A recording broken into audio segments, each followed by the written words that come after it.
And we are live. Welcome to the cast without a name. I don't have a name for it yet. Um, Before we get into it, may the panelists introduce themselves.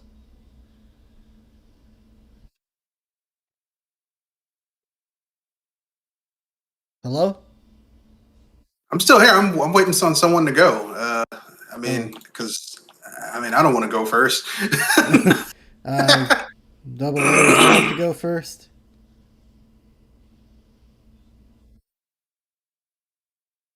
I guess he's having some technical issues. Well, my name is Kenoshi Abamanito. This is the first cast I've done quite some time. I did the quite some time. Did the direct chat or the direct Nintendo Direct a couple weeks ago. Um, but doing an actual cast with topics and whatnot, I've not done probably in the last few years. I think the last time I did it, Google Hangouts was still a thing. So yeah, Yeah. it's been a minute or two. Um, Before we get into the topics that I mentioned, a little something happened today that either shocked or awed or disappointed a lot of people. Uh, I think there's a lot of people that either died from excitement or from extreme disappointment. Uh, Obviously, if you have, that's not what I want to do. If you haven't been living under a rock, there's a big announcement today. Um, they did it, guys. After crying, after Whining. whining, after after bitching and moaning, they finally did it. How many baby goats, how many virgin lambs were sacrificed to make this happen? Nobody knows, and no one will ever know. But they I think announced, they also. No, go ahead. Sorry. but they announced the unannounceable, and that is Sora from Kingdom Hearts. Um, Yeah. I've seen people, I've seen people cry over this, and there was a part in this trailer that made me laugh, uh, and that is because they know, they hear that Sakurai, Nintendo, they hear what's going on. They hear the crying, and when they introduced Sora, it was Sora's finally finally here. Oh man, how many years? How many years has it been? People crying for this character. You guys got anything? Uh.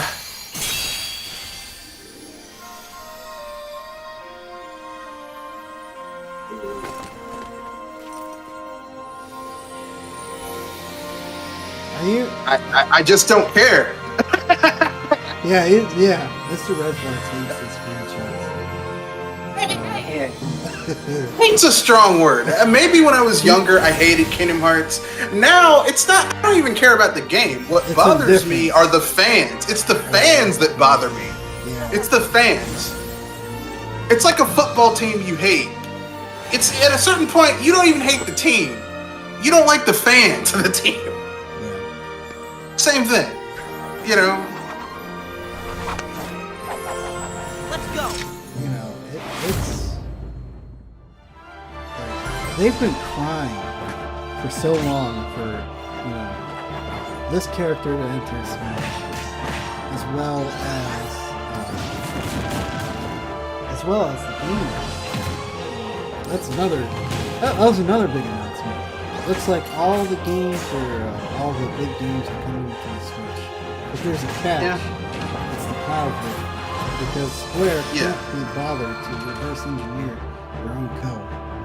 Yeah. So, And I'm okay. Okay, I understand it would be a pain in the patootie, a pain in the rear, to reverse engineer. Um,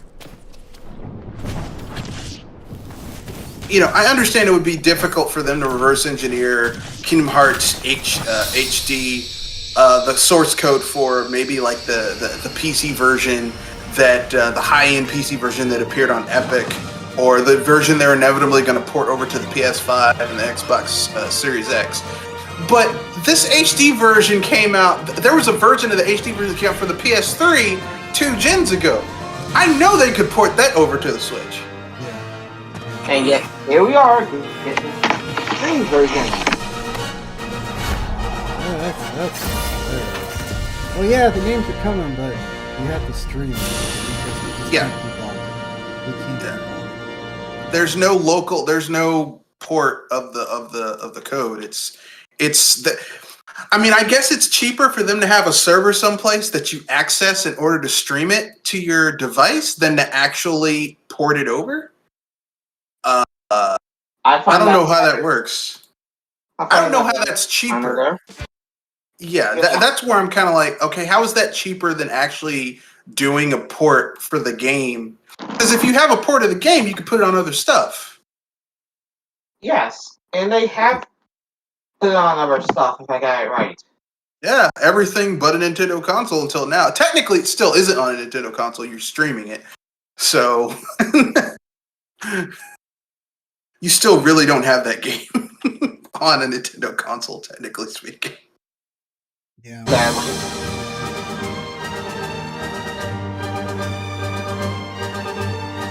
Hey, it's whatever. I got the decent version. I probably wouldn't have gotten the Switch version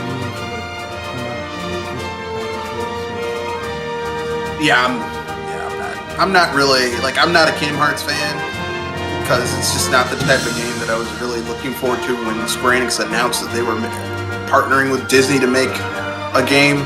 So, considering what they could pull on, they chose to go soft. well, I mean, basically, Kingdom Hearts is like an action game with. I was about to say it's like a beat 'em up, but softer. Yeah, except with a lot of with mixed with Disney and Final Fantasy, but with more of a nonsensical story than any Final Fantasy game. Except maybe 13. 13's pretty nonsensical. But I don't know. I'm done. I don't care. I care so. I really like Kingdom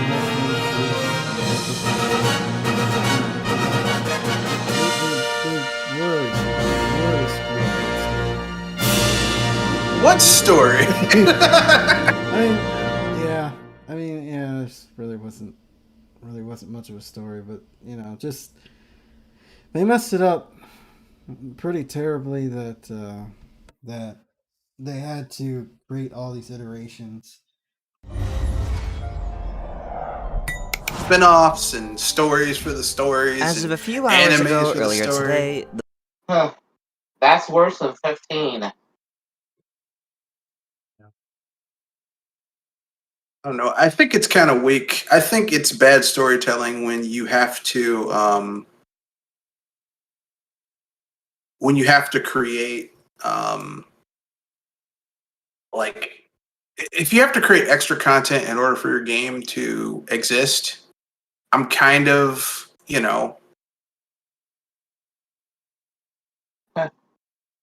like, it's kind of like because Square Enix did the same thing with Final Fantasy 15. Where the game came out. That's what I was comparing it to. Because and they were like, if you want the full story, you have to watch the anime. And I'm like, since when do I need supplemental material in order? This feels like I'm doing an English literature course and focusing on Shakespeare. Yeah. Hey, well, read this supplemental material in order to understand what Tybalt actually was meaning when he said these words. I'm like, I don't feel like reading supplemental material in order to get what you're trying to say in your show. But you know, that's just me. I could be wrong. Uh, I'm just a dude. Just a dude. Nothing fantastical about me. Just some guy. I'm just some guy. That's a YouTuber's quote right there. But I'm gonna be quiet about it. Let other people give their opinions.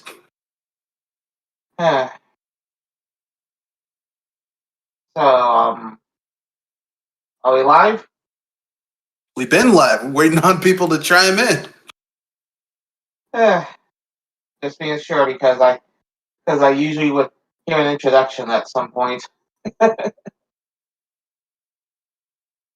So for me, I say that I wasn't mindful of Kingdom Hearts until after getting so many spin-offs and stuff. You know, kind of like how you put it with Final Fantasy 15. So much extra material that you have to understand and and study. They even made a mobile game part of the story, and oh boy, all that Well, came into Kingdom Hearts 3. I mean, it would be one thing if it happened organically, but with Final Fantasy 15 and even Kingdom Hearts, like, you know why they released all those spin-offs? Because they didn't have the juice to make 3. Yeah. So they just They kept have on the lore releasing for all 3. this extra stuff. And I'm like, just give people what they want. Give people Final Fantasy 3. I mean, not Final, Kingdom Hearts 3. Just give people what they want. No. No, you can't have what you want. You can have You know, you can have what they'll give you, but you can't have what you want. Hmm.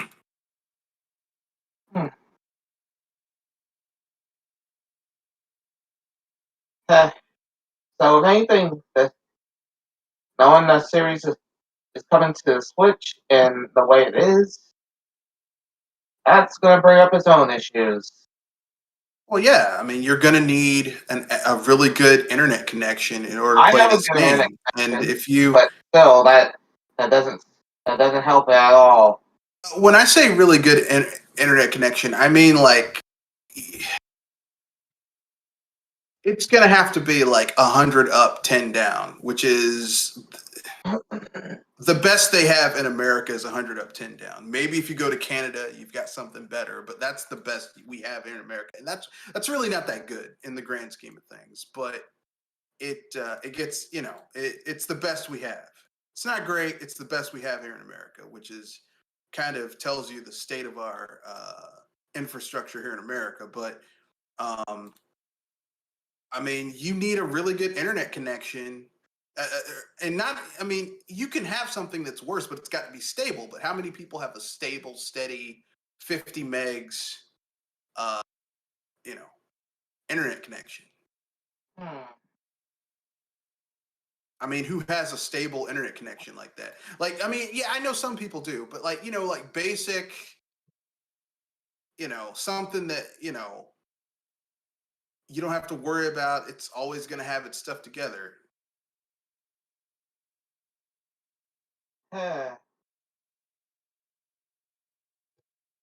So I don't know. But I mean, hey, like I think most people who own a Switch and actually care about this don't care.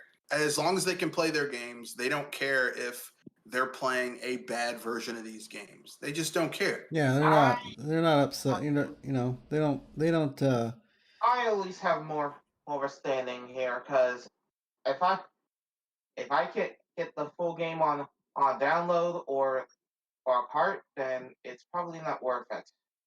Yeah, but I mean, you're the exception. You're one of the exceptions to the rule. I don't think most gamers care.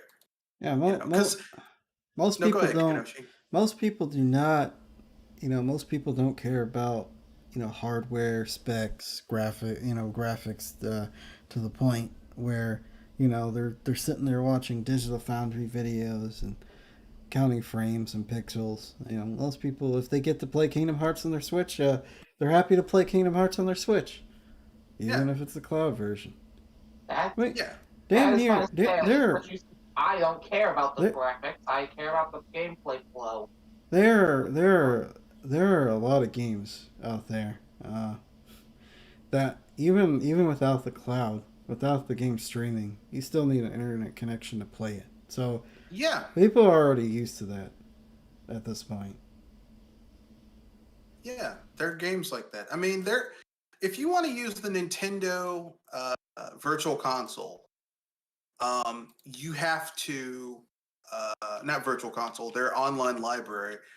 You have to check in every 2 weeks and have a digital handshake to make sure it's connected to the internet. Because if it isn't, you can't play your games that you pay for through the membership. Yep. You know, but so you know, I mean, while we're on that topic, we should talk about Nintendo Switch Online. You know. Oh boy! Nice segue. That's a big thing for me. Great segue, sir. Yeah, Great right segue. now. So look, Nintendo, the Wii and the Wii U were free, right? Online. They weren't particularly the greatest as it pertains to. I mean, even the PS3, you know, I mean, it wasn't even particularly all that great compared to Microsoft's, and even for Sony. Obviously, there's security issues with the PS3 and the 4. Even they had something. Even they were offering some stuff with their online service that the Wii at the time wasn't. And with the Wii U, it was free. You had all these services. You had the streaming services. You had the web browser. You even had they even created a specialized chat for their online service. Again, I like to reiterate, it was free. Let's fast forward to the Switch, right? So you have Nintendo Switch, and it was pretty bare bones when the console came out. Compared to the Wii U, the Wii U had, again, it had a lot of these services. I think it had Amazon Video. I think Netflix was out, or if it didn't come out later. For the Switch? Nope. No, for the Wii U. Talking about. Oh, for the Wii U? Yeah.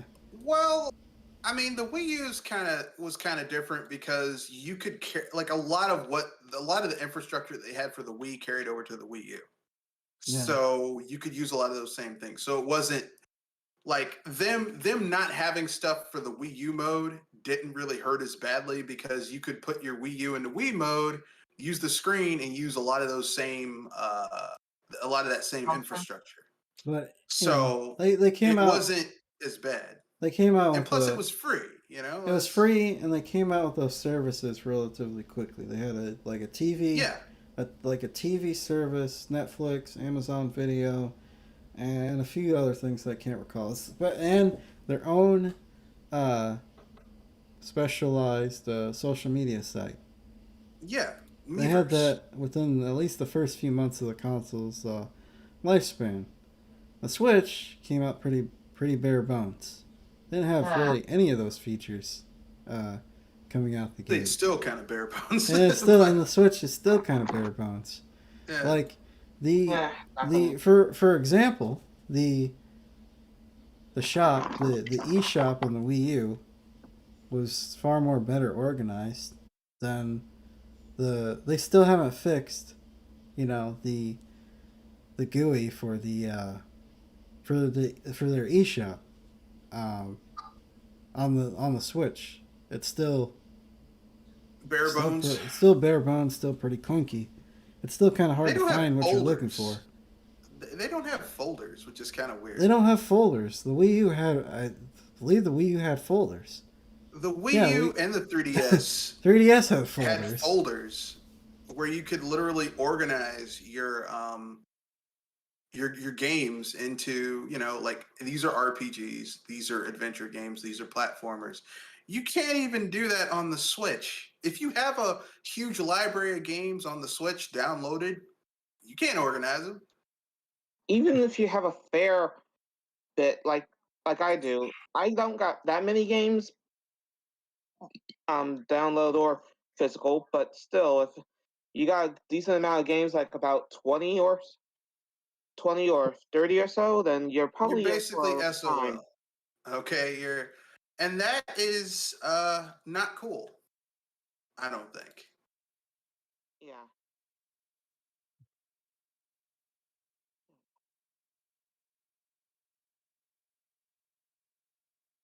So I don't know. I mean, you know, Yeah. I mean, it's not the worst I've seen. Oh God. here's the I thing. look, they're Yeah. they're not offering nearly, I know it's only $20 a year, but you know, As I said, they're it's not not they're not not the uh, worst, but it's far from the best. I'm telling you that now. It's not the worst, but the fact that they're charging for it makes it more egregious because like they already have a template on what uh relatively just basic stuff they could do to make it into a um Better. yeah, to make it better. And they I won't mean, even do that. I mean, Like don't get me. people had to beg to get media capabilities on the device. And I know people are going to say, well, Nintendo isn't competing. It's like, look, okay, Nintendo is going for the blue ocean strategy, which means they're going for a more casual audience. Casual people like having multi-function devices. All right. Casual people like being able to say, hey, I can go on Facebook, I can watch Netflix on my device. They like having that. Okay? Like Nintendo with all these ridiculous commercials they have for the Switch where people are like going to the basketball court and not playing basketball, they're playing the Switch on a basketball See, court because that makes sense. here's here's the thing, right? There's a lot of kids out there whose only tablet is a Nintendo Switch. Yeah, So you figure you would put something like Netflix or Amazon yeah. Video, or Prime, they have uh, YouTube, but you know, Hulu, like they don't even have a web browser on the Switch. You know what had a web browser? The 3DS, the the Wii. Wii, the Wii U. You know what doesn't have a web browser? The Switch.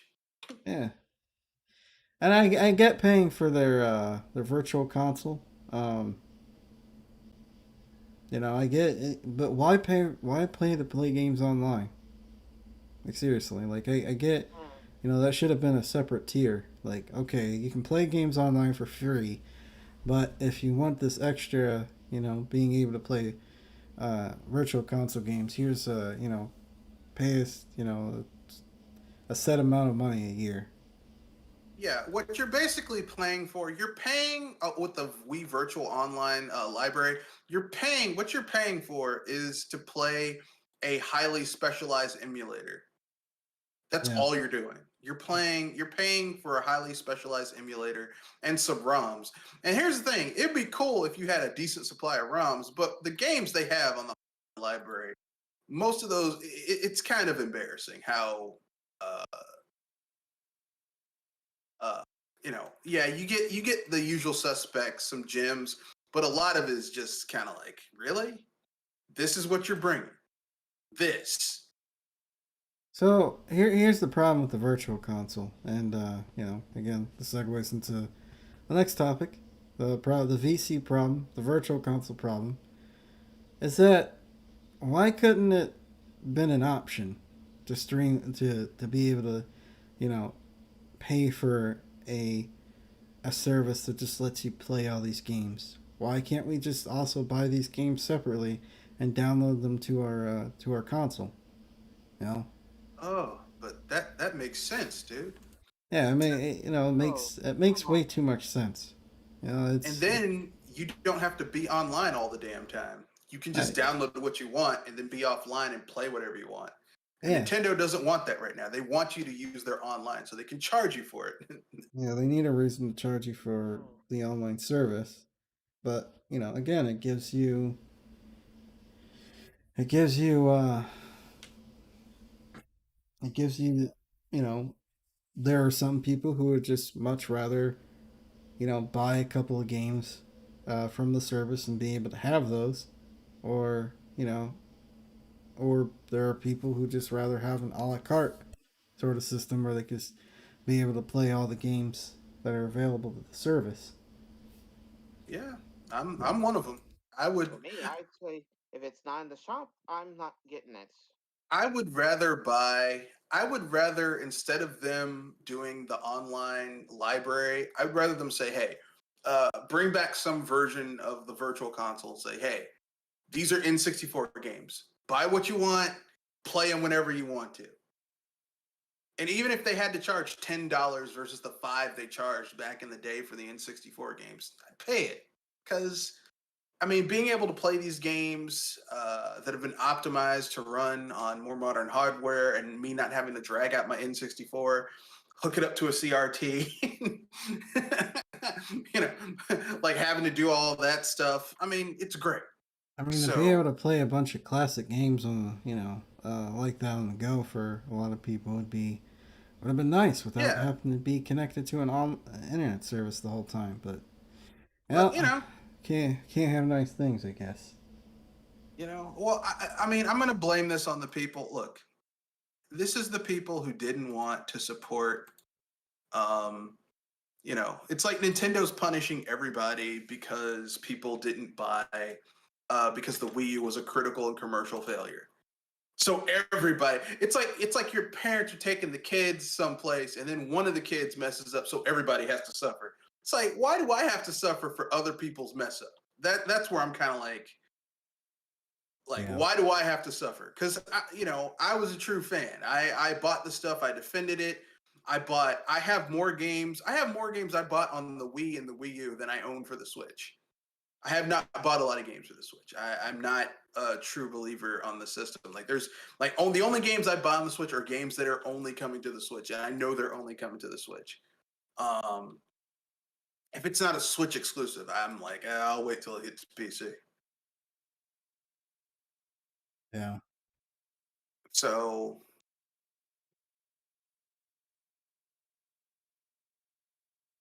a lot of times, I mean, if you get like a game that comes to PC, it's cheaper when it comes out. Nickelodeon All-Star Brawl on Steam was like $29.99. Everywhere else, it's $39.99. Menacing man. So I'm cheap. Yeah. I like spending. Why spend $2 when you can spend $1 for the same product? That's my train of thought. Yeah. Because I'm cheap, and I'm okay. I'm okay being cheap. I know some people are like, "No, why are you being cheap?" Hey, man, why spend more than you have to? Yeah. So, our next topic, I want to introduce with a video that Jewel put in the comment section. So, Oh boy. Menacing man, small children, prepare you for my greatest invention. What? Nothing? Everything you think it is, and nothing you're expecting. You got the nothing part right. So Nintendo Switch Pro is a hoax? Ta-da! I build hype for a fake product. Everyone invests in my company. Kablam! I'm a billionaire! This is ridiculous. I'm calling my employer. Wait for it. Go for Beaks. You've got to be kidding me. Why would you hire me to steal something that doesn't exist? So he can get publicity and trending on Twitter without actually doing anything. See, fancy business gets it. Why actually put in the hard work of inventing something when I can just tell everybody I did? Fake till you make it, right?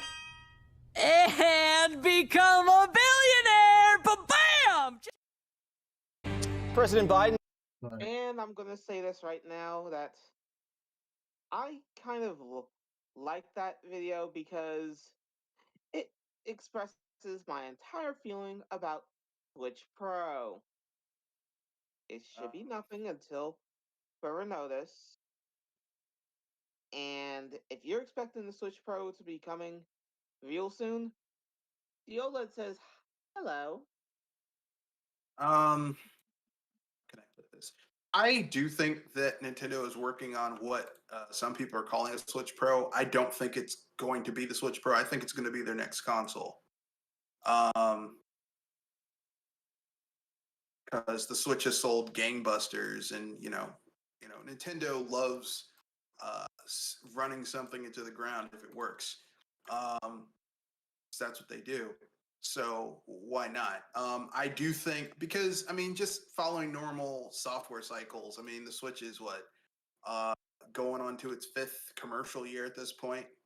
Let's do it.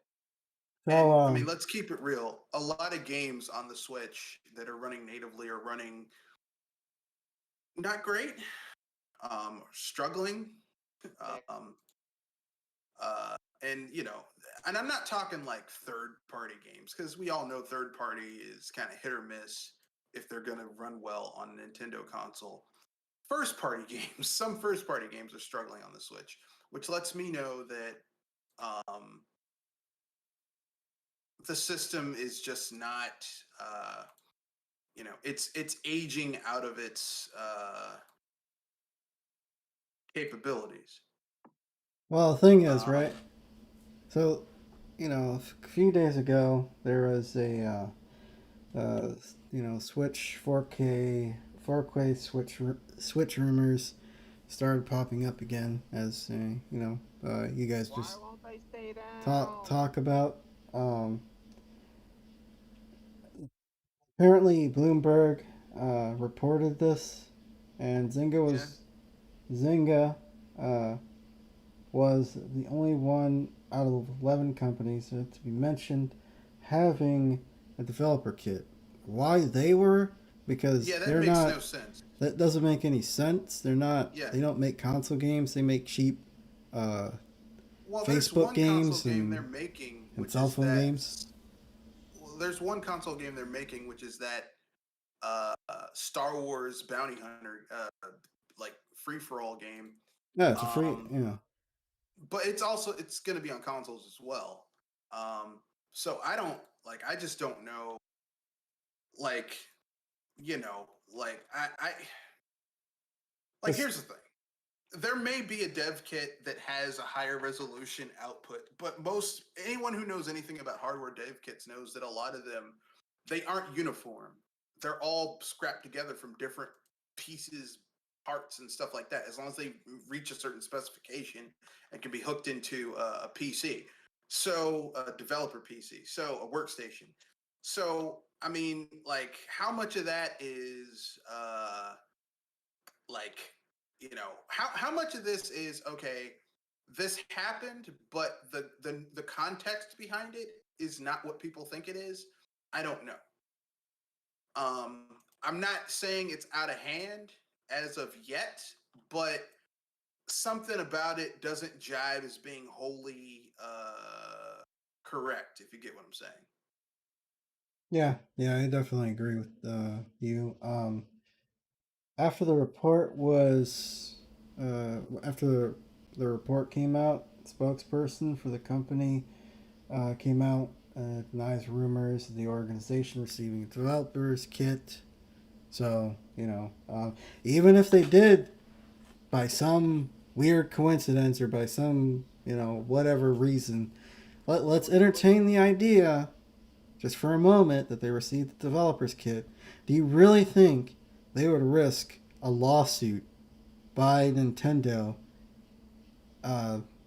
leaking out a developer's kit? Like, Oh no. let's say they got a developer's kit, somebody leaked it out, that person's fired. Like, that person's gone.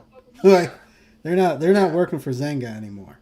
But let's keep it even further, okay? Like, everyone keeps on saying, everyone keeps on saying that Nintendo is going to do a 4K Switch. Do you know how expensive 4K development is? Nintendo is I was cheap. gonna You want say, to know why? You want to know whoever why says Nintendo's whoever says that Nintendo's going to do 4K hasn't kept up with how they practice their game development, and whoever is trying to make this come true with leaks, the ninjas are likely at their door. Yeah. Well, like I was gonna say, Nintendo is cheap. Okay, like people wonder, okay, why were the Joy Cons experiencing drift? Because Nintendo was cheap with the build to make the Joy Cons. They were cheap. Okay, Nintendo is not spending a load of money on 4K. Not when most people don't have 4K TVs. That doesn't even make sense. Okay. Um, I agree. and here's the thing: if okay, fair enough. They're working on a version on a future version and the next iteration console that's going to have a higher resolution than the Switch. Why would they go 4K when the device is that small? You can't even see in 4K because it's too small. You need something bigger than that to see in 4K. That doesn't make sense. Yeah. Um, so Like I see I it. don't know. I see it all the time in laptop reviews where a lot of the reviewers are like, it doesn't make sense to make a 4K laptop. It's if you're making a 12, 13, 14, 15-inch laptop panel, you'd much rather have it in 1440p rather than 4K. It Yeah, doesn't make a lot of sense to have a screen that small use 4K. and that's a laptop. Okay, that's something where a lot of people are going to be sitting down looking at it for long periods of time. And doing work and squinting at stuff. But you're talking about something where people are going to be playing games on it, and I just don't. That doesn't make sense. Okay, I'm not now. To be fair, I'm not a huge tech guy. I don't know. I'm not one of those people. Well, the technology says I'm not one of those people. But what I do know is that well, like, oh, the technology says I'm not one of those. The only time 2K 4K makes sense is if you're talking something with a large screen like a television. If it's not a Free, you television had all these servers. or a projector, it makes no sense for video game manufacturing unless you're talking PC where people are using those level of textures for certain parts of the game. But most games aren't even fully 2K or 4K. Certain textures are 2K and 4K. So, and those are for developers who have lots of money and want to spend 200, 300, 400, 500 million to make a game. I'm pretty sure the next GTA will probably have some 2K textures in there somewhere, or the option for 2K textures. But I don't see that happening. Nintendo's cheap. I like their games. Nintendo is cheap. All right. That's They one don't thing I always know. they don't They're spend more than they absolutely have to. they're not the they're not trying to spend like the other two. So I just don't like. I'm getting tired of the rumors because I mean they're not even doing believable rumors at this point. They're just pulling stuff out of the air. Like Zynga, out of all the companies you could have used to pull the wool over people's eyes, you use Zynga. Like, who's Yeah. gonna believe that? Like, First and of I thought all, Bloomberg was. Zynga. I thought I mean, we Bloomberg was saw the a. game that they're working on. They showed footage of that game when actual gameplay footage.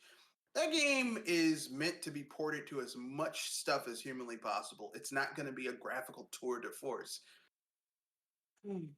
Whatever. I don't. I'm gonna shut up. I'm gonna be quiet and just Well, the thing. Uh, step back. well, I mean, the thing is, it's just isn't Bloomberg supposed to be like a respectable Yeah, that's the word for journalist matter. uh, They journalist are, site? I mean, but their coverage of video games is new. oh, This is something they've done in the last 5 or 6 years. It's like it's like people valuing video games through auctions. It's a new medium for people doing that. It doesn't have the same length as comics or antiques or baseball cards, stuff like that. Remember, video games as a thing has only been for like the last 40 years. Comics, Other stuff's been like 100, 200, or like 100 years. Antiques longer than that. Yeah. So you're not live anymore, Kenoshi. Oh no, I don't have any more videos to stream, so Okay. yeah, that's why. I mean, But yeah.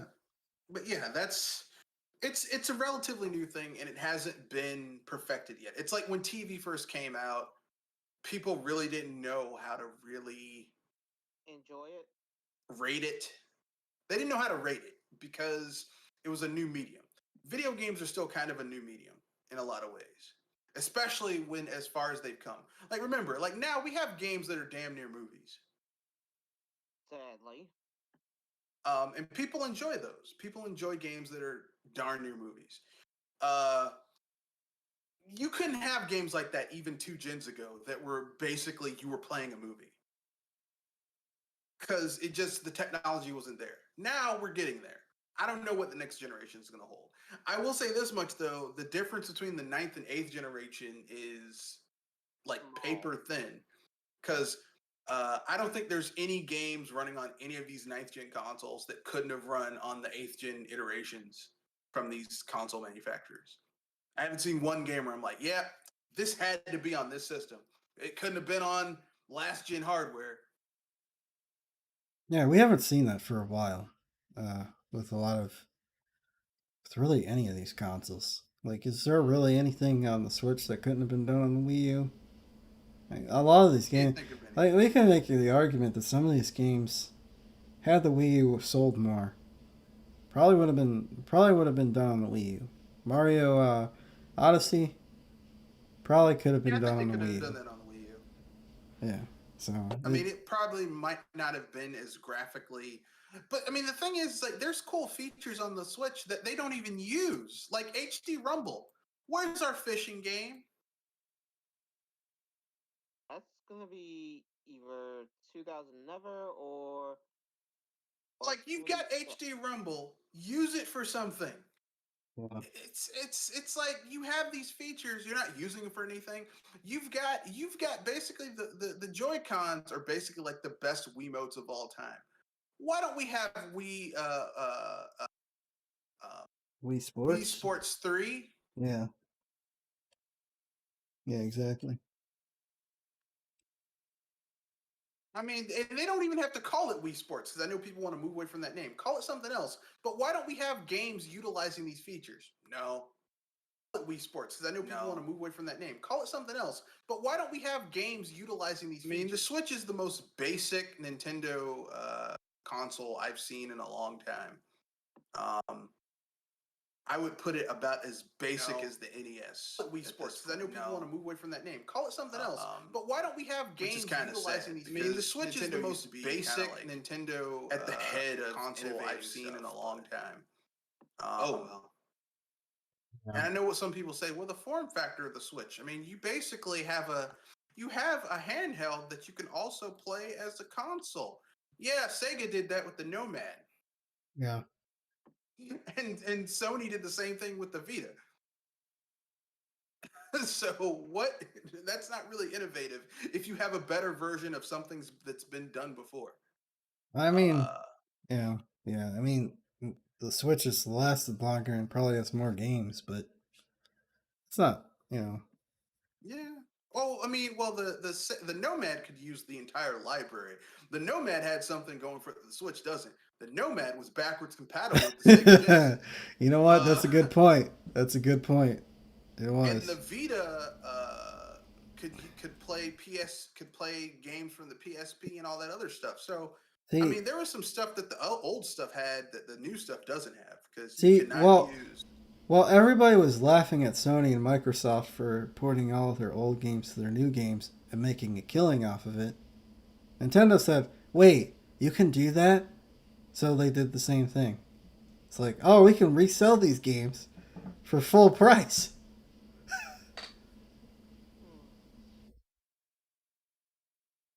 Oh Yeah, man.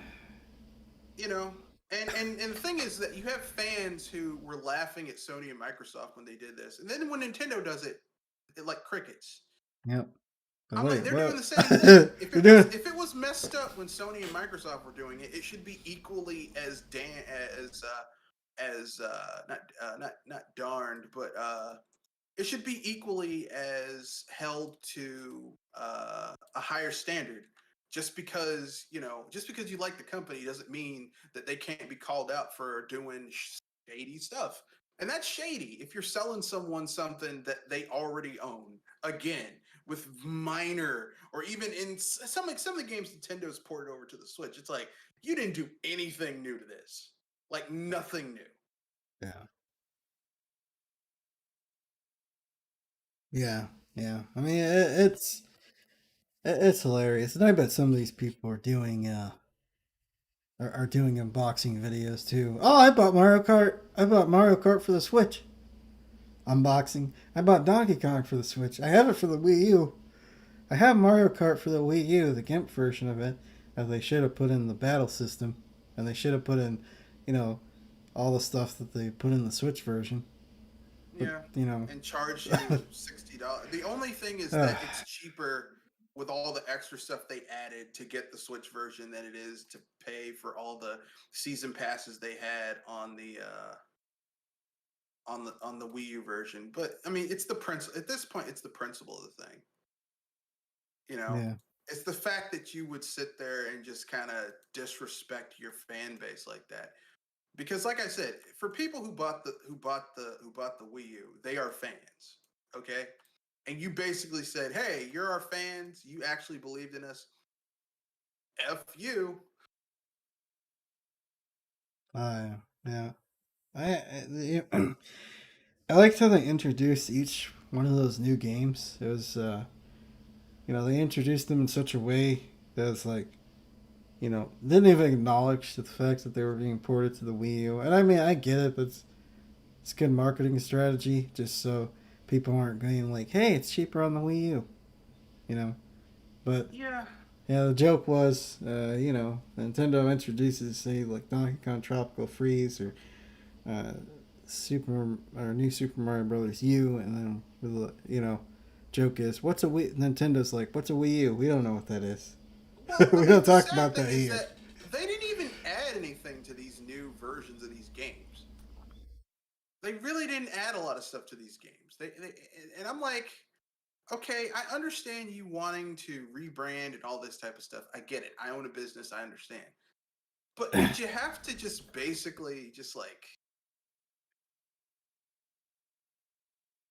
Oh, just kind of things. just say, well, forget those guys, and hey, we're just gonna give you Super Mario 64, the 3D Mario All Stars. That was embarrassing. Oh yeah, that was super embarrassing. That was, I look, I bought it because I wanted a physical copy of those games, but it's embarrassing. Like you're really gonna you look at games like Spyro, you look at games like the Crash trilogy. $40 built from the ground up, music redid, graphics redone. Only $40 for 3 games, each of those compilations. But yet you have Nintendo. We're not even gonna build these games again from the ground up with rearranged or re rearranged music, better textures, better lighting, smoother frame rates. No, we're not gonna do that. We're just gonna crap out the games, put them on an emulator, put them, they're gonna work through an emulator, and then we'll sell it for $60. They'll eat it up, Yep. and Yeah. here's the kicker. We're also going to make it a limited release so that Yeah. people will really want to buy it because it's not going to be available forever. Yeah. Yeah. It's and and and here's the other kicker. We're not going to add any new content to these games. Yeah. We're not adding, and we're also missing one of the most highly regarded games in the series, which is Super Mario Galaxy 2. Oh yeah, we're gonna strip Mario Galaxy 2 out because we probably want to sell that to you guys later. So. Like, this is grade A, Oh you man. know, you know. I've had people say, "Well, you should just support this because it's Nintendo," and I'm like, "No way." This No. is if Sony or Microsoft did this, I would say that's wrong. Even if I don't like Sony or Microsoft, that's wrong. So Nintendo does it, and they should know better because they've given us better um, anniversary collections for their characters. And they completely ignored Donkey Kong's 40th. They're like, hey, you built this house because it began with Donkey Kong. But forget you, you big monkey. Sorry, gorilla. You couldn't even come out with like an HD collection of the Zelda games for the Switch. Like, couldn't No, couldn't even do they that. Nope. cannot. Nope. That doesn't. No. Whatever.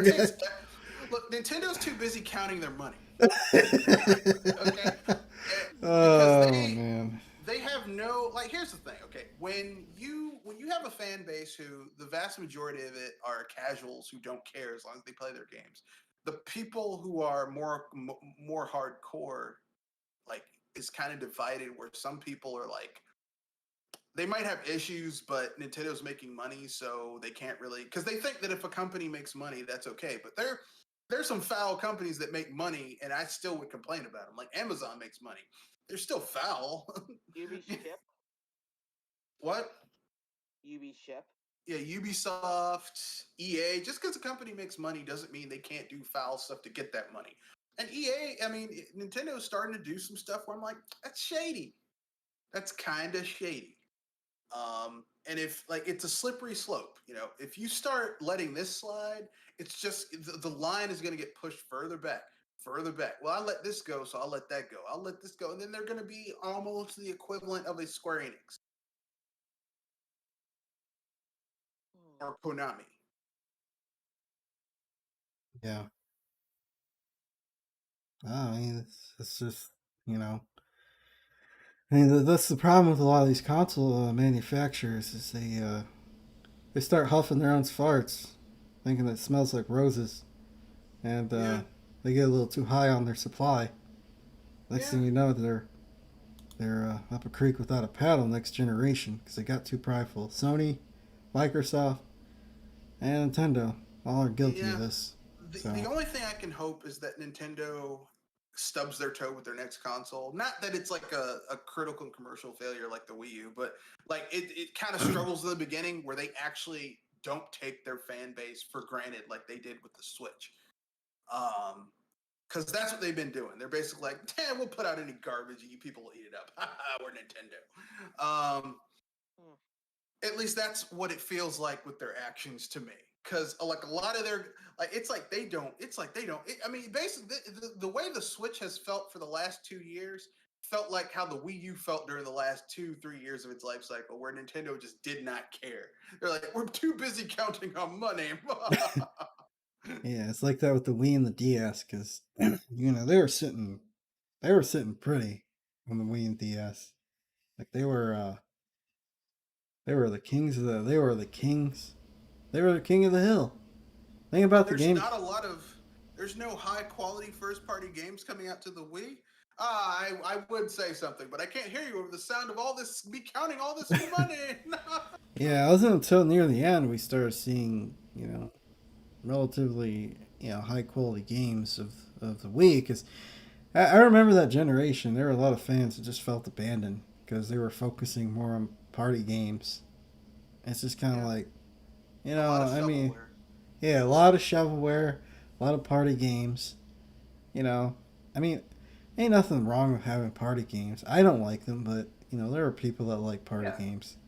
But can we not have just party games? Can we at least have a few games here and there? Don't get me wrong. There were gems on the Wii, like No More Heroes franchise. Oh yeah, yeah. I mean, even Nintendo first party, there were really great Nintendo first party games. My issue with the Switch is that the excuses that they had during the Wii were they were also supporting the DS. That excuse has been removed with the Switch. So what excuse do they have to where they're not coming out with games right now? Like, what is the holdup? No. There should be more first party games coming out to the Switch than what they've announced. Yeah. Yeah. Unless my supposition is a theory. What if like the Switch is reaching its 5 year it's at this point it's 5 years old. It's 5 years old.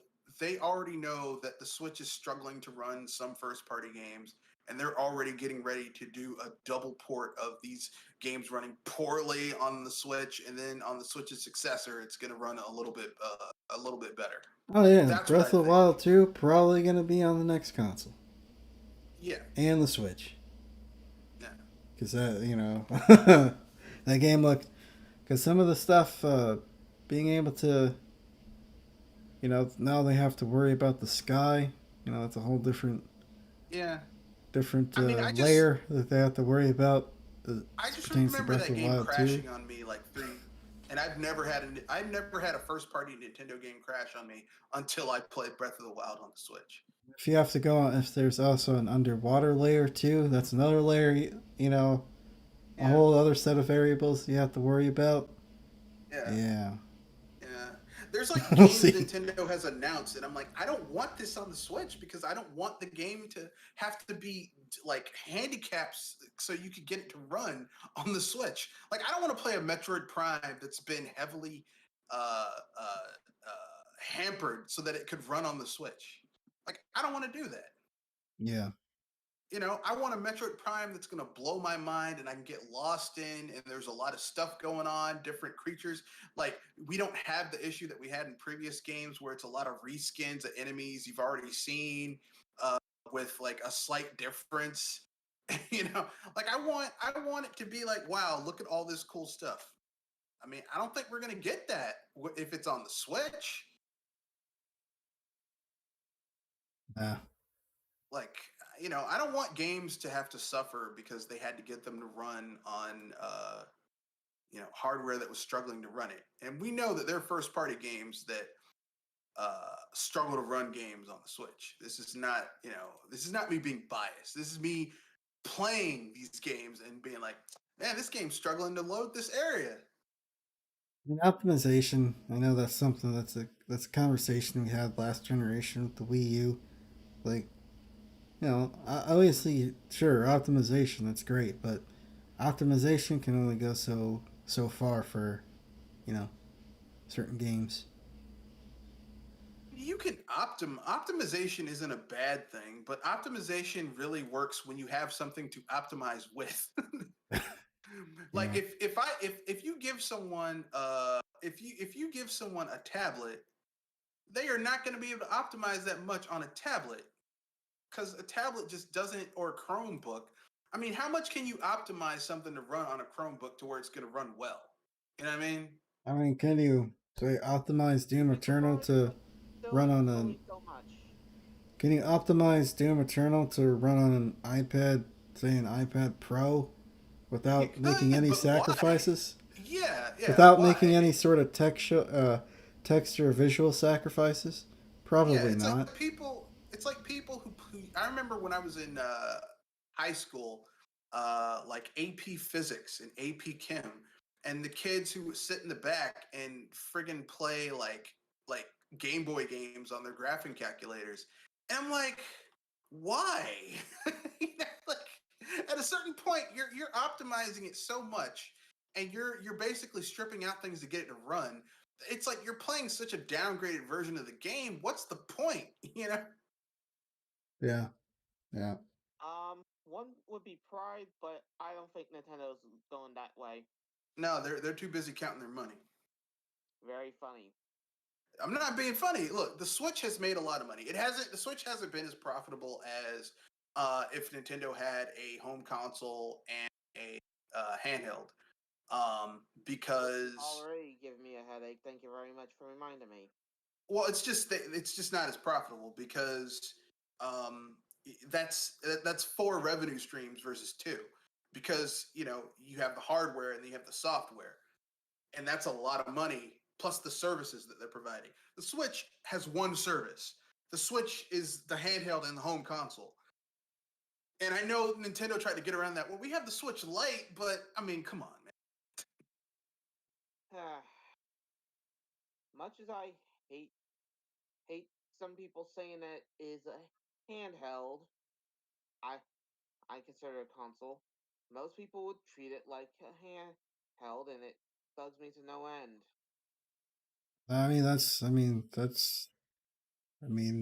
The OLED is coming out, and Nintendo's fully acknowledging the fact that most people use it as a handheld. Yeah, because that's what the OLED is for. It's for people who are using it as a handheld. Because I mean, they probably looked at like how people are probably when you're playing the game in handheld mode, that probably sends a signal back that lets them know how long people are playing. Probably most people are using it as a handheld. So I mean, like, I don't even consider the Switch to be the successor to a home console. It's the successor to the 3DS. And I mean it's outsold the 3DS, so that's cool. It hasn't outsold the DS though, but I mean that's going to be a hard number to go beyond. You know what I'm saying? 155 million. Yeah, yeah. That's a hard road to hoe, as they say. So I mean, that's my own little, like, I don't know, man. I don't. So before we beat this topic anymore, here's the next topic, and that is the chip shortage. This chip shortage problem. Um, theories saying that the shortages will last until 2022. Um, Goes beyond chip shortage. Here's a quote from Phil Spencer.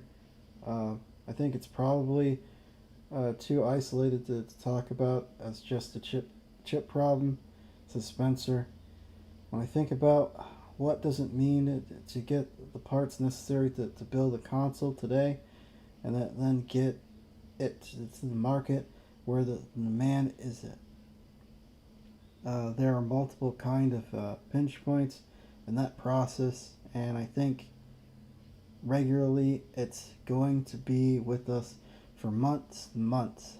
Definitely through the end of the calendar year and into the next calendar year. So the chip shortage started back in 2020 because of the pandemic, the COVID-19 pandemic, and it's a combination of things. So you have the mining craze, and then you have the demand craze, and there are probably other elements that I'm not familiar, that I'm probably missing. But those are the two big ones I kept hearing about. Was the fact that there was a lot of demand for these parts, and also the mine craze as it pertains to GPUs and Bitcoin. uh, other computer parts, because cryptocurrency has was and is growing. Thing about cryptocurrency, it fluctuates. It seems to, by my little It's more understanding of it, volatile than the stock market. it seems to be either hot or cold. It's never really it's never seems to really be lukewarm as it pertains to the value of cryptocurrency. But yeah, people have been having trouble getting a hold of these consoles, the Xbox, the PlayStation, um, as well as the graphics cards.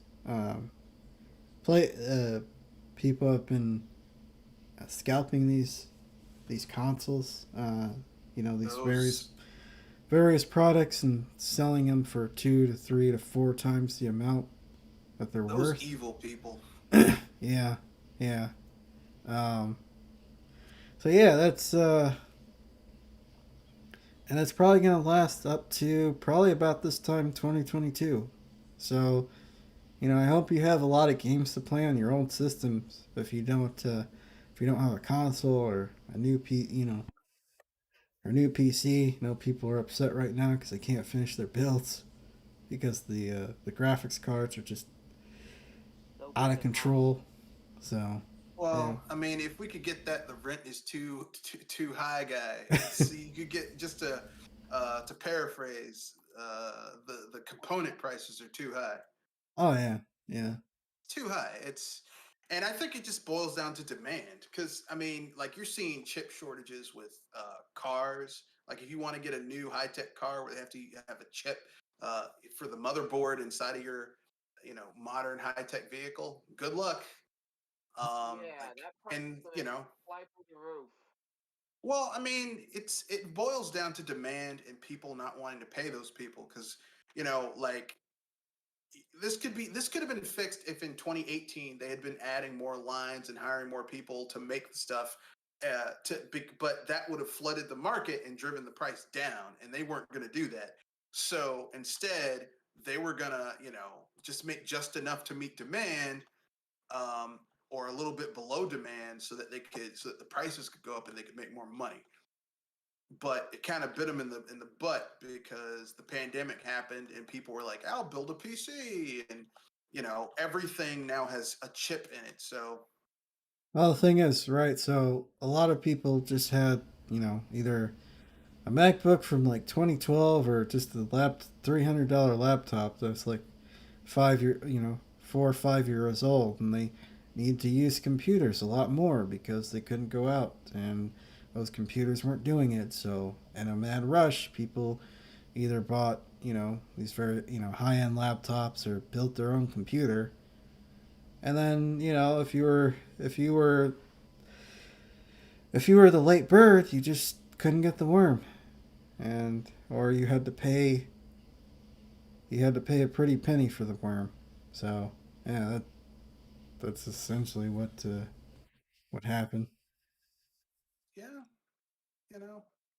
I mean, I'm one of those people. I got a laptop because I was like, I need something because my old laptop was chugging when I would like do business and stuff. I was like, I need something with a little bit more power.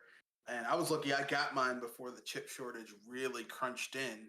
But it's just not good. Yeah, It's not good. So it eventually it'll get better, but I think it'll probably start easing up next year, towards the end of next year, into 2023. yeah, But this year, all of next year, most of next year, it's not going to be like that. Yeah, we're we're still recovering from one mess and into another, and most of it from the ignorance, or whether the unwilling. I'm not sure which is which. I yeah, mean, I just feel kind of bad because people don't have access to like okay, like personally, I don't really care about the people who are trying to get video game consoles because you don't need a video game console. You know, like it's not a necessity unless your job is to review video games, in which you probably have some way of playing that stuff anyway. But there are people who there are students who need a computer in order to do their job or in order to go to school. There are people who need this stuff, and well, yeah. Graphics cards just aren't used for gaming; they're used for productivity stuff too. So, uh, yeah, and they don't have access to that stuff because these scalpers are basically preventing people from having access to this stuff. It's yeah, not cool. I mean, I realize they're trying to get paid, and I'm not against people making money, but they're taking it too far. yeah, yeah.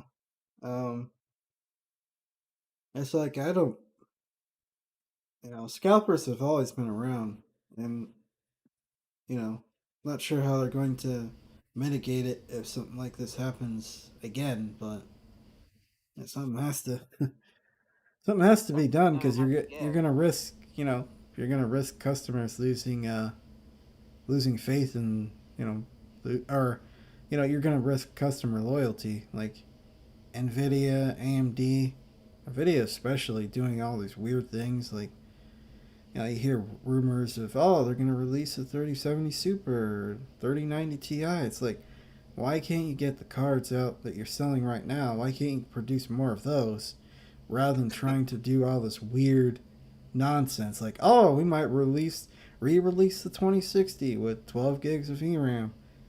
Like this doesn't make any sense. Yeah, I mean, I mean, it's like having a student who's barely passing the course they have now, having these grandiose ideas of what their project's going to be, and I'm like, look, why don't you focus on What's right in front of you? doing the stuff that's right in front of you? Okay, once you get yourself stabilized, then you can worry about all this other stuff. But that's gaming. That's how technology is. It's the reason why we can, like, we barely just got 1080p 60 frames per second stable, like, this gen, and people are like, we're gonna have 4K and 2K and 8K. I'm like, come on, man. Come on, just That is so high of hopes that even I have to wonder, are you guys on helium? Because you're too high. let's get this fixed first, and then we can worry about all that other stuff. All right. Yeah. But don't say that because people get angry when you say that. But I'm gonna step back. Well, last topic of the night. Uh, Surprise topic. A few days ago, Sean Layden, I think it's like the ex head of PlayStation, uh, he stepped down. This is a couple years ago. Never really talked about why he stepped down.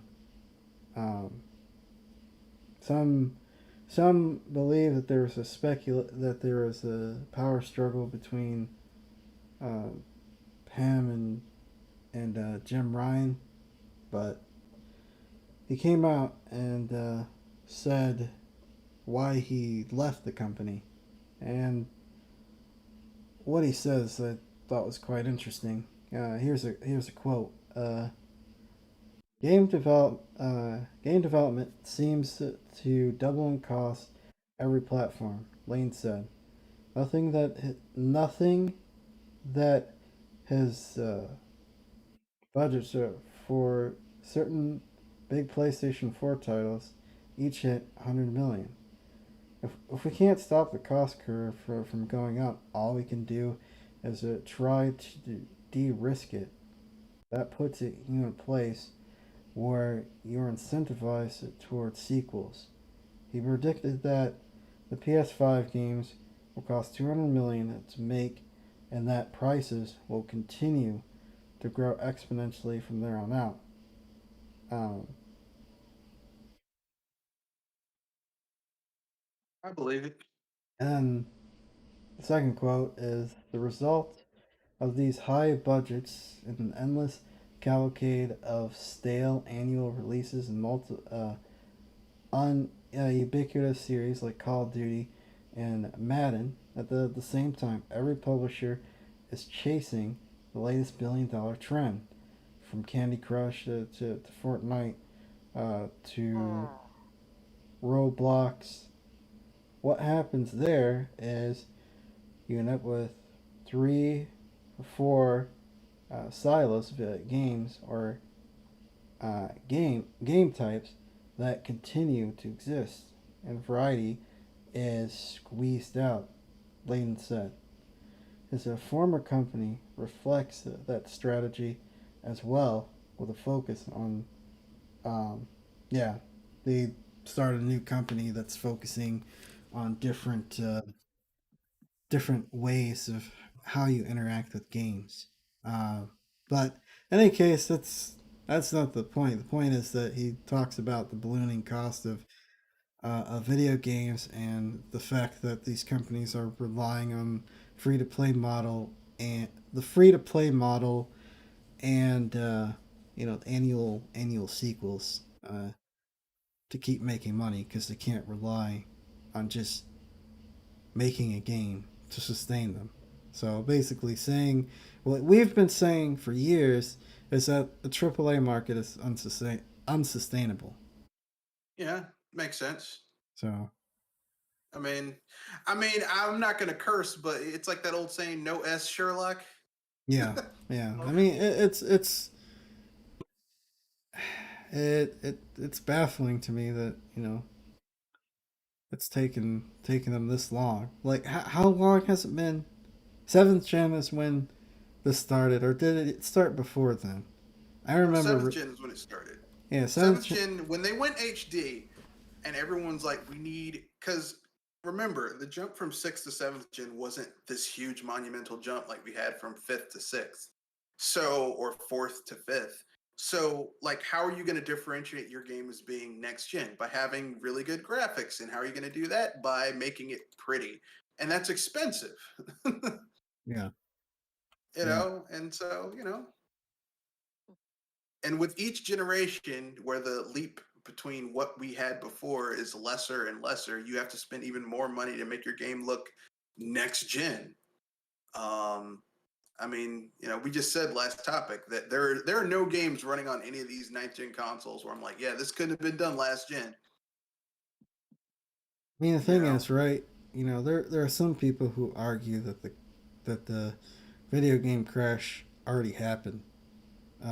But you know, my thing is that it hasn't happened to the point like it did in 1983. A bit no. hasn't happened to that extent where people are feeling it. You know, Yeah, uh, it has to happen in such a way that like big companies like Ubisoft, EA, Activision, uh, they have to crash hard. it has to crash hard to the point where some of these big companies have to come out and say, we need to scale back these our games, how we produce our games, because this is unsustainable. It's the The snake eating its crunch, own tail. yeah, the absolute crunch, the ridiculousness of, the time that they give these people to produce these games. I mean, maybe Cyberpunk 2077 should have been a wake up call, but how many wake up calls have we had in the past several years pertaining to AAA development? Several. So, if they didn't learn then, they're probably, nobody's probably going to learn until it's too late.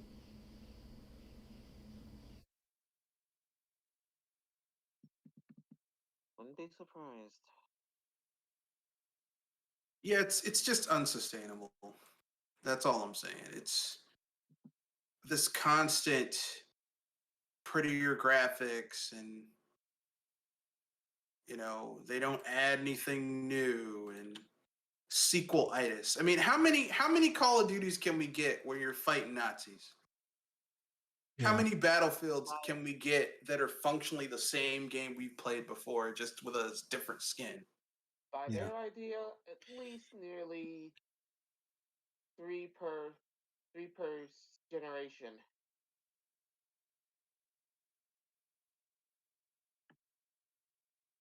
And I'm Yeah. just guessing here.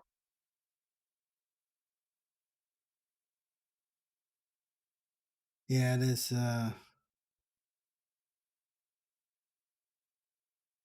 It is a. It is annoying, but before we uh before we call it a night, are there any games that you guys are looking forward to this fall?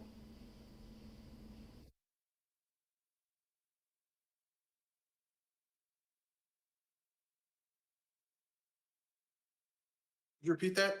Oh, is there any games you guys are looking forward to this fall? I mean, aside from Metroid Dread, which the only reason I'm looking forward to that is if it's what I suspect it's going to be. Um, like I think that the guy Sakamoto, uh, I think his Metroid games are best when he's just an executive producer and someone else does the hard work. Because I mean, like he's the guy who gave us Metroid Other M, and Other M is Um, terrible. I was about to say that Metro M has various words used for it. None of them are good. Most of the people I know who like that game always have to like add like an asterisk to it, But I'm like, no, no. Like no one has to say, "Hey, man, The Godfather is a good movie," right? Like you don't have to explain why it's a good movie. People just know it's a good movie. Um, like if you have to qualify something when you say it, then that means it's controversial and it might not be at that level. I mean, Um, I understand why people hate the game. I didn't really mind it. I just thought it was I thought mechanically it was a bit too handholdy compared to the other yeah, Metroids. I That's my think it. biggest issue with it. My problem with that game was that there were too many Metroid conventions that just weren't in the game. And it should have been, instead of calling it, well, it's the next Metroid game, they should have just said it's a spin-off. Because they just said it was a spin-off, which is what it really truly is. I'd be like, okay, that's cool. Because, I mean, look, I don't really like Metroid Pinball. And that's a spin-off from Metroid Prime. Yeah. So, I mean, I'm not against, like, I'm not like, oh man, forget those spin-offs. But, um, I just think that they just kind of sort of don't really um like stop trying to force a square peg into a round hole with your games. Like this is the next game. Come on, man. Don't hand me that. This is not the next game in this series. Like Metroid Prime, Metroid Dread looks like they took the engine from Metroid Samus Returns and added maybe a few extra things to it, and that's the game. And like I don't like that game, so I'm not like all a quiver with this one. But maybe they'll prove me wrong. Maybe it might be a really good game. I don't know. I pre-ordered a physical. I canceled my digital copy and I pre-ordered a physical copy. So if it's not good, I can always trade it in or give it to someone if they want it or sell it. I don't know.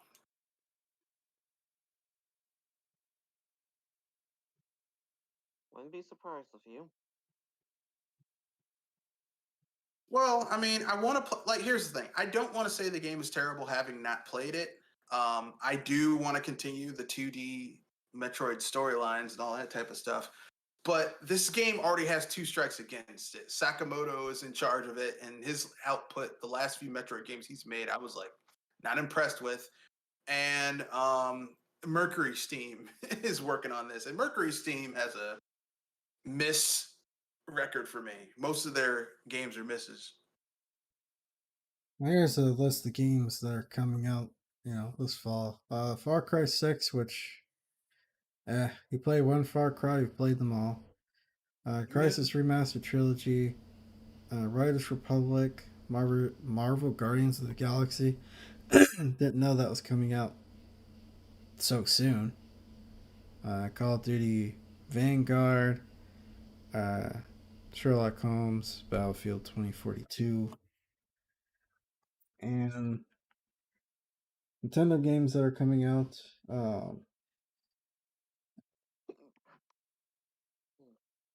Obviously, Metroid Dread. Just thought Mario Party, Super Superstars, Shin Megami Tensei, Pokemon Brilliant Diamond and Brilliant Pearl, Advance Wars 1+2. Uh, any of that stuff interest you guys? I know I'm excited for Metroid Dread and might pick up Shin Megami. I don't know. Those RPGs are long and grindy. I don't know Yeah, if they I'm are. ready for that. But I'll get it because I got the last one. I'm like, okay, I want to keep on, I want to keep on, I want to keep on, their quality.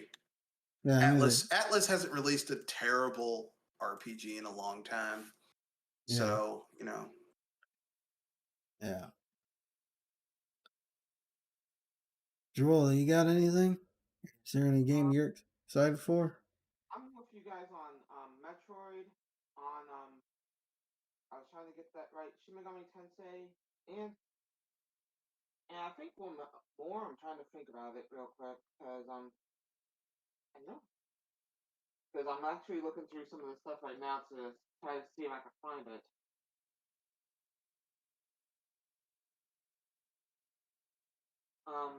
Not Pokemon. Oh yeah, the Mario Party Superstars one. I'm looking forward to that one, but if anything, I'm holding it with a with a hope, but not too high. Yeah, I might I pick that I up am not. for. I say I hope I'm not too high because I know what Red's going to say next. Yeah, I don't. No, Mario I'm just Party kind of needs burnt out on Mario Party. Mario Party needs to take a vacation, a nice long decade-long vacation. I mean, not even a decade. Just like they need to have one Mario Party per console gen. One. Yeah, You get one Mario Party, and that's it. I think Mario. Because if there was only one, they could really focus on the quality of that one game instead of, Yeah, you know, what we get now, which is just not very good in my opinion. But that's my own personal opinion. I could be wrong. Next. I know some people will disagree with me. They're going to get angry, but I feel that Mario Party is just not a very like it doesn't it like each one they don't add anything new. It's always like basically the same thing over and over and over again. And I don't know about you, but I like my games to have some variety and new stuff coming on, you know? yeah. You know, I don't want someone just selling me the same thing over and over and over again. Well, it's Mario Party. It's like, okay, whatever. Is anything new being added? I No. think Okay then. I think it's just because Mario Party games are probably pretty easy for them to make, but No, I understand and that. they sell They're them and they cheap. sell. Yeah, they're Yeah. cheap to make. They don't cost a lot of money. I understand that, but I mean, it's just like, man, there's no innovation I whatsoever mean, in the it'd be franchise. It's just the same thing over and over again. I can't it'd be deal with kind it. of nice for a Mario Party game to have be like a true board game with, obviously a lot of board games do work off of a bit of randomness, but also have a bit of strategy in it rather than hoping you don't get crushed by the computer or Yeah, I don't I know. just don't like the unfair nature of how the computer rubber bands in order to win. I don't like that. Like I've never liked that in games. Like if I'm playing perfectly, like here's the equivalent of having a rubber banding AI in real life. If you took a test and you studied to where you knew all of the material and you aced everything, right? You knew you got everything right. And then someone comes in while the paper's being graded and hits your teacher upside the head and then writes an F on there. That's basically what the computer does in Nintendo games like Mario Kart and Mario Party. Yeah. It's like, why would you do that? Yeah. Like, this is not fun. Um,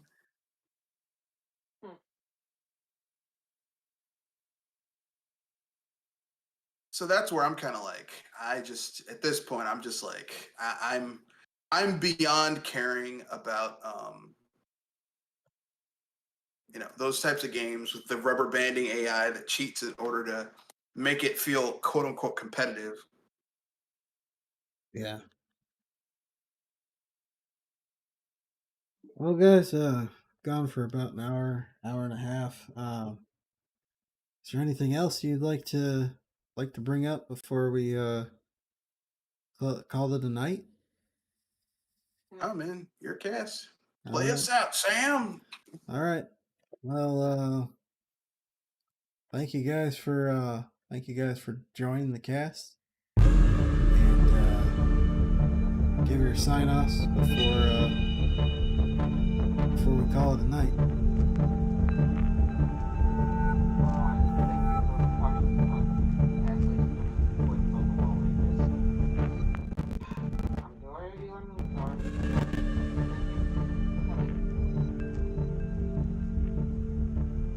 This is Canoe. Sorry, this is not Canoe.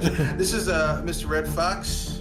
I run a podcast called the BS Busters Podcast, where we basically bust BS and talk about stuff in video gaming. It's mostly Nintendo centric. We also talk about pop culture stuff. I have a video coming up this Friday where I will finally be putting up my review of Fallout New Vegas, where I will be discussing, does that game hold up? The next game in the series will be KOTOR and KOTOR 2. I will be reviewing each of them, not in one video, but re-review. So look forward to that. All right, and this is Kenoshi Abominito. Glad to have both of you join the cast and be doing this again next week. All right, talk to you guys later. Have a good night.